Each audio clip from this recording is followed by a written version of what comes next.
Hello and welcome one and all to another review where we'll be taking a look at the 1/18 scale Joytoy Ultramarine, the Lieutenant with Powerfist. Now, being another product of Joytoy, the feel and paint apps found in the previous figure we took a look at are for the most part the same in terms of look and quality. So we'll be jumping into what immediately pops with the figure, and it's quite a few things. From the iron halo on the backpack, the right shoulder pad with emblem, the left robot arm, the Roman-looking waist piece, and the golden crests found on the right leg, and what I would say is the centerpiece of the figure, the Power Fist. The fist has intricate detail with the cable and the silver painted details. The sculpt looking really good with the fingers being well defined, being both kinda funny while adding an imposing look to the figure. But then again, this is 40k we're talking about. We do also have a first here with an alternate head with special markings for our lieutenant's rank, which you can use instead of my personal preference already on the figure.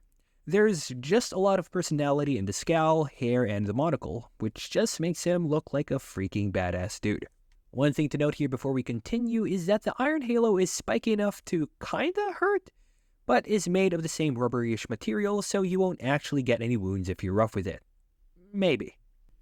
Now, there isn't a whole lot of accessories out of the box here, as what you see is kind of what you get.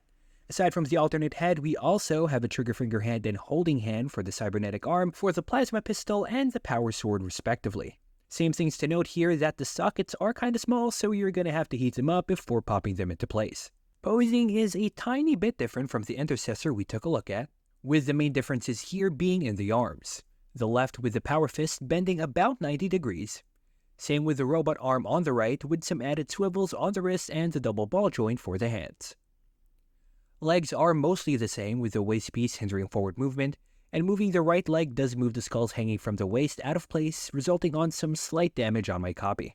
Overall articulation is a bit more limited than the intercessor, but I really don't mind since you can get some pretty good punching poses with the arcing back. Now here it is side by side with the amazing red, Ironhide, Grimlock, minifigure, Nargacuga, and Ultramarine.